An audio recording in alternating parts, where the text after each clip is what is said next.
Avant d'arriver au centre d'accueil, j'avais beaucoup de problèmes d'ordre familial. Mon père a été dans l'occultisme pendant beaucoup d'années et c'est vrai qu'au niveau de la famille, on était vraiment perturbés. Moi-même qui suis là, je devais être sacrifiée. Donc j'étais un enfant sacrifié.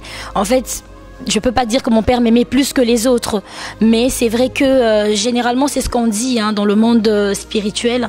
Lorsqu'on aime beaucoup un enfant, souvent c'est ce même enfant qu'on demande.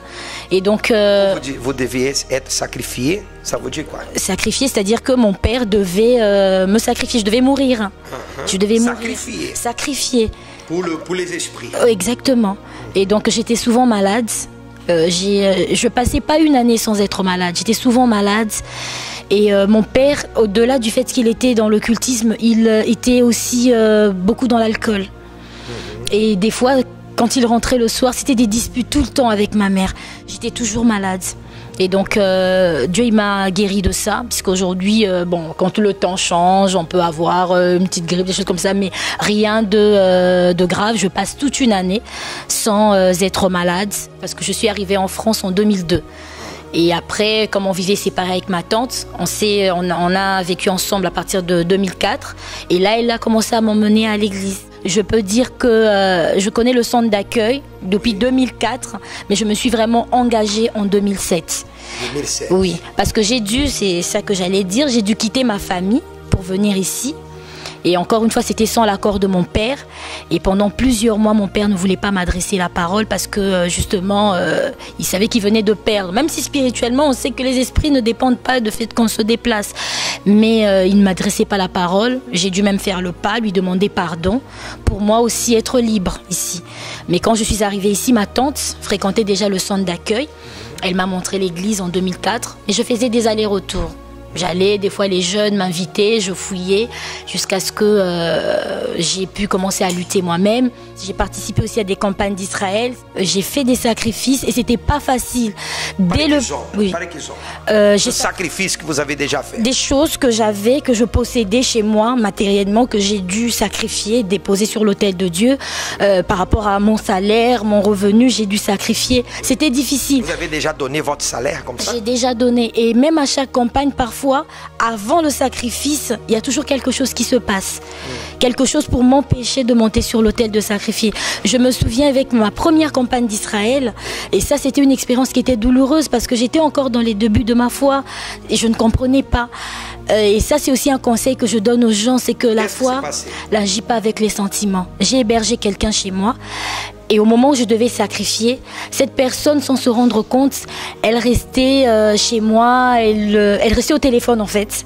Et elle m'a fait une facture qui allait au-delà de mon salaire. J'avais deux choix, soit de sacrifier, soit de payer les factures. Et c'était un dilemme pour moi. Mais qu'est-ce que j'ai fait?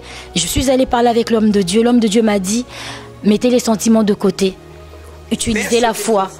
Et ça a été une leçon pour moi. Il faut écouter ce que les hommes de Dieu nous disent. Parce que parfois, quand on est têtu, on souffre beaucoup et on perd beaucoup. Et j'ai fait ce que l'homme de Dieu a dit. Aujourd'hui, je suis là. J'ai sacrifié parce que je ne savais pas comment j'allais payer mon loyer, comment j'allais manger, comment j'allais finir. Vous avez donné tout le salaire? J'ai donné parce que parce que je ne pouvais pas. J'avais déjà fait mon vœu avec Dieu, j'avais déjà pris mon enveloppe. Donc je n'avais pas le choix, j'ai fait. Et Dieu a honoré. Dieu a honoré. Et j'ai pu aussi honorer même la facture que la personne avait laissée. Dieu a ouvert les portes. Dieu a ouvert les portes, j'ai lutté, j'ai pu payer. Donc c'est pas facile. Et c'était ma première campagne. Donc, après, il y a eu d'autres campagnes. Après, il y a eu d'autres, j'ai continué à sacrifier. Quelle est votre situation aujourd'hui? Santé, vous avez déjà dit. J'ai la santé, j'ai lutté quand je suis arrivée, comme tout le monde. J'étais arrivée, j'avais pas de papiers. J'ai pu avoir mes papiers. Aujourd'hui, j'ai la nationalité française. Après avoir eu mes papiers, j'ai commencé à lutter pour avoir un travail. J'ai trouvé un travail, j'ai pu évoluer jusqu'à avoir un contrat à durée indéterminée. Aujourd'hui, je suis dans un service et j'évolue. Au-delà des luttes, au-delà de tout, je persévère parce que je sais que Dieu est avec moi. J'ai eu ma délivrance. Oui, j'ai également reçu le baptême du Saint-Esprit. Aujourd'hui, je suis là d'ailleurs en train de servir Dieu. Et ça, c'est comme ouvrière. Et ça, c'est ma plus grande bénédiction. Parce que je dis, après avoir eu les papiers, je voulais ça. J'ai eu ma maison. par rapport à mon travail. Au 100% patronat, j'ai eu un logement, je vis seule, quelque chose que je n'espérais même pas. J'ai demandé quelque chose de petit, mais Dieu a ouvert une grande porte. J'ai pu avoir une maison beaucoup plus grande que ce que je n'espérais. Et je lutte encore pour d'autres choses. Hein. C'est pas les choses plus grandes. Plus grandes. Comme je disais, la plus riche des bénédictions, c'est le Saint-Esprit.